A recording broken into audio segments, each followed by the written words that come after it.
Hi, I'm Paul Salmon. I'm a spiritualist medium.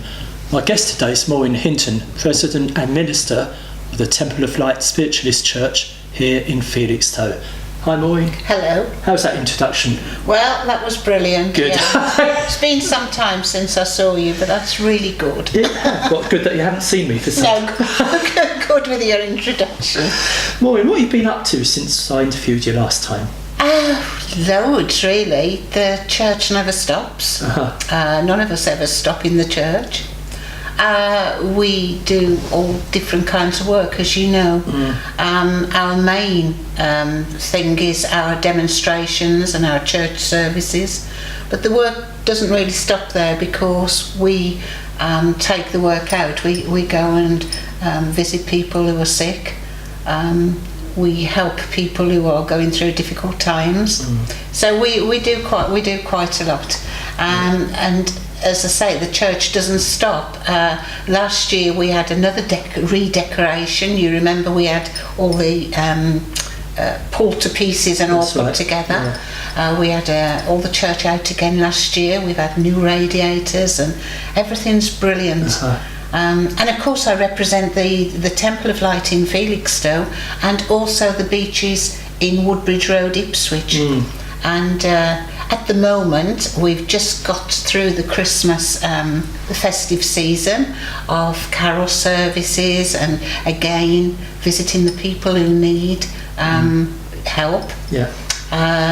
And all the different we've got groups there in church, and each group, that's why I'm sure after Christmas I'll be in Slimming World, because we just eat buffet after buffet after buffet, but it's been really good. And all the people of the church and outside the church who visit us, they all come together.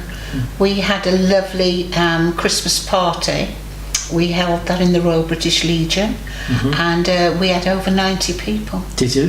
So that's quite impressive, isn't it? Well, it is. And do you know, in the past year we've gone from strength to strength, because we took a little survey over the course of about 6 weeks, and we averaged 150 people in and out of the church over the course of each week. And that is really some going in a small church. I was going to say, it's a small church of yours. Yeah, but we have the groups, we have healing days, we have all kinds of things going on, and so people come and go, and they make friendship there, they make friends there, and you know, people come in, we have a coffee morning, they come in for coffee. Some of them at that time, they may want healing, they may want counselling, you know, they may just come for a one-to-one reading, but there's always someone there to help and support, and that's really what we do in the church. So how often is your church open? We open, well, disregarding the groups, which are various times in the week at night. The main service is on a Sunday. We have the divine service, and it's a bit complicated because in the winter we're now at 3 o'clock in the afternoon, and that helps the mediums to get to us, you know, if the weather's bad, because we have a different medium every week, and they have to travel to us. So it enables them to come and go before it's really dark or really bad weather. In the summer, on a Sunday, we have the service at 6:30. And then on a Wednesday evening, we have an evening of clairvoyance. And that's very different again, because it is what it says, or an evening of mediumship, we like to really call it.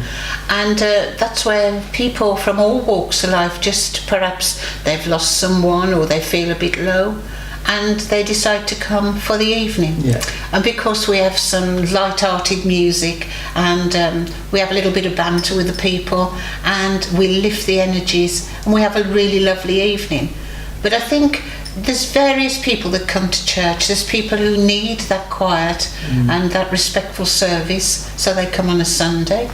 And on a Sunday, of course, we have an address, and then we have a little bit of mediumship, a demonstration of mediumship.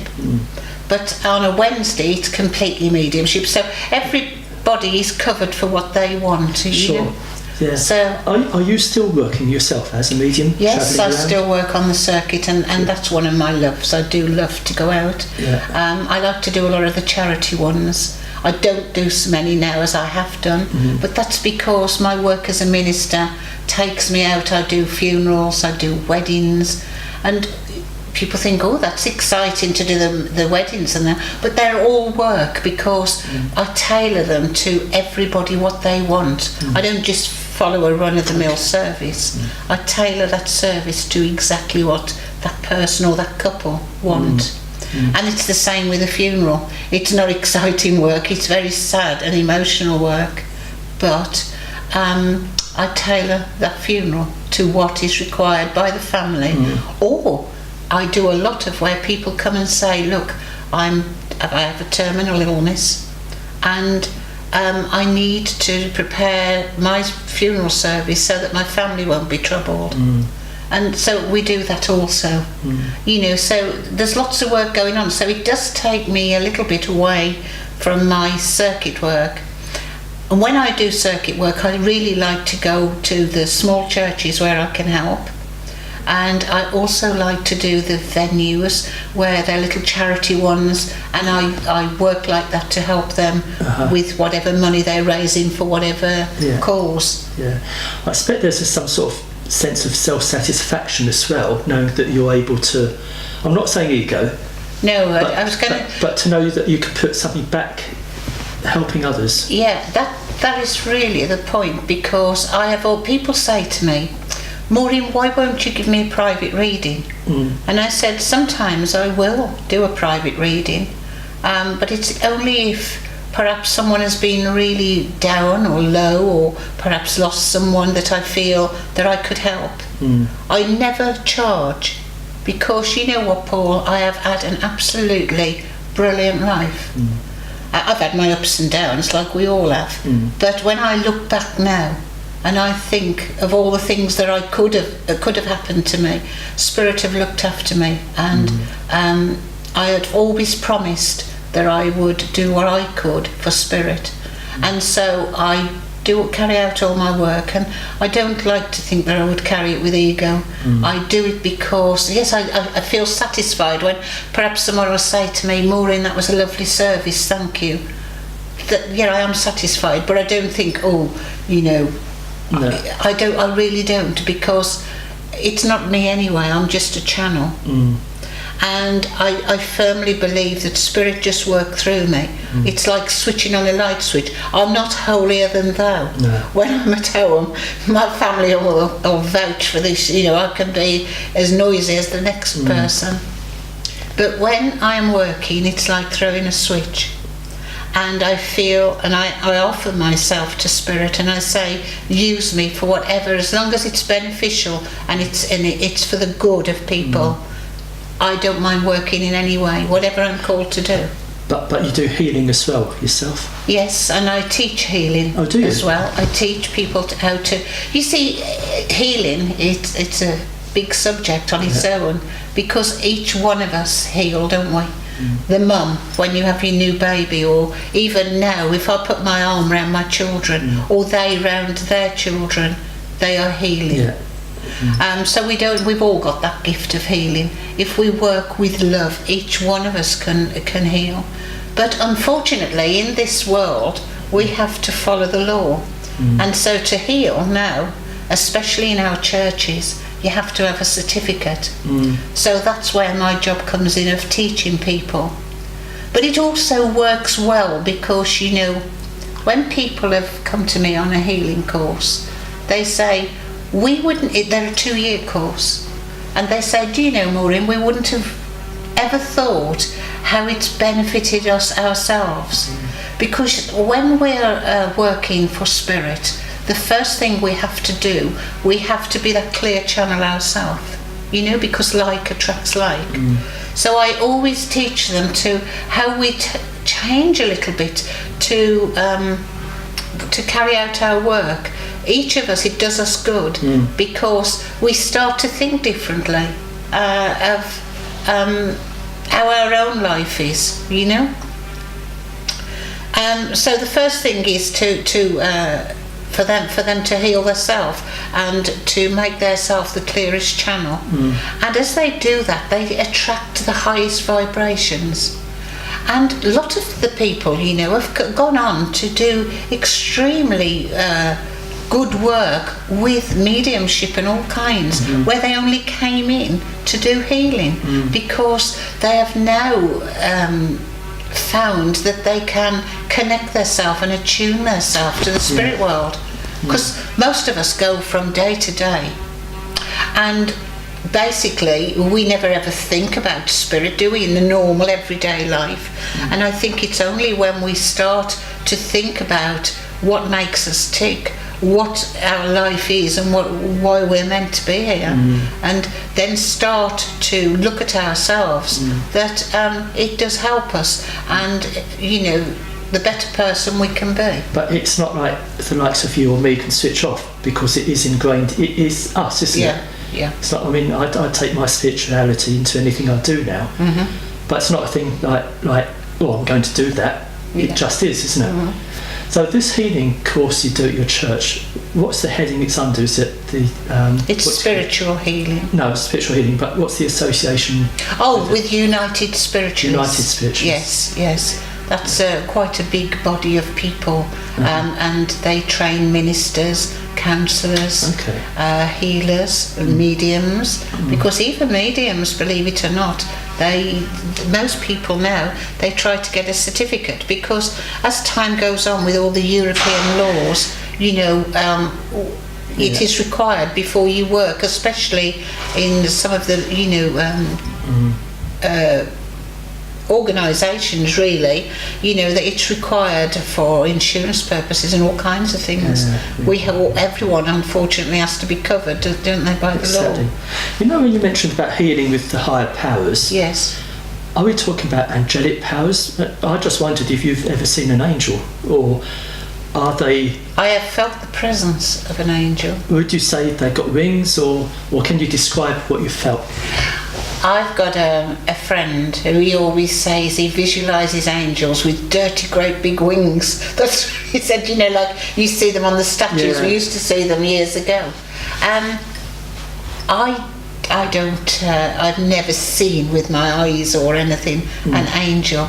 But I tell you, sometimes there's been times in my life that I have felt almost as though angels' wings have come round me, and I feel and sense that presence. Wow. May not take long, but I remember having presence. It lasted a couple of seconds in reality, but a lifetime in here, which must be the same for you. You can't forget it, can you? No. Do you know, while I was waiting here for you to interview me, you had another guy here. Was it John Finney? Yeah. And I was so inspired by him, and that if I was never interviewed today, I really felt that it was worth my while to sit and listen to him, because his story and how the spirit presence within him, how he was inspired to change his life. And I have seen that with so many people, you know, even in my own family and within myself, that if we just offer ourselves and we allow God to work within us, then we can feel the power of spirit. People laugh, but you know, and coming up to Christmas, I gabble on, don't I? My husband said I've got verbal diarrhoea. Well, makes my life easier, Maureen. Go on, I'll just sit back. I forgot what I was going to say now. Well, make the most of the next 2 minutes. Oh, right. But no, I found John very inspiring, and within my own family, as I say, I have seen the power of spirit when we have done prayer, that their lives have been changed. And with the people that come into the church, you know, some people come, we don't ask them to have any belief, Paul. Some come in, they're Catholic, they can be Baptist, Methodist, no religion, doesn't really matter. It's like I do services, and although I am a spiritualist minister, I am also an officiant, so I can do services to suit that person. And I always believe that the light is within each person, and they're their own temple. That's right. They don't need man-made religions, you know. It's good, because whatever religion we're in, if we believe for the good of people, then it helps us. But at the end of the day, I do believe if you never went into church, it's all down to how you live your life. And like I said, like attracts like, doesn't it? You know. Oh, and that's how you ended up on my sofa today. Yes. That's right. Because I did find John very inspiring, and it's really made my day. No, you've made my day today, Maureen. Oh, thank you. Thanks for coming in again. And mustn't leave it too long next time till you come No, well, again. you're going to come and see us, aren't you? You're going to visit our churches. Of course I am, yes. So I know you do a lot of work now in your mediumship. And that's good, because at one time you was too busy doing your magazine, which was brilliant. But now I'm doing this. What was it called? Eternal Spirit, which is now, you could say, I'm doing that magazine, but in the format in an interview. But your magazine was really, I always thought it was very good. Thank you very much. And the fact that now you've moved on from that and in working with your own mediumship and the power of spirit working through you. You know, sometimes we have someone come into the church and they play music for us, like your John, who you interviewed earlier. And, you know, whatever medium people use, spirit come through them through their music or through me, because I'm a channel and I do demonstrations. But whatever way we work, even if we just talk to someone, perhaps you're in the right spot at the right time to listen and to guide that person. But I believe spirit work through us. And it's working through you today. Thank you, Maureen. Thank you, Paul. It's been an absolute pleasure. Thank you. Take care. God bless.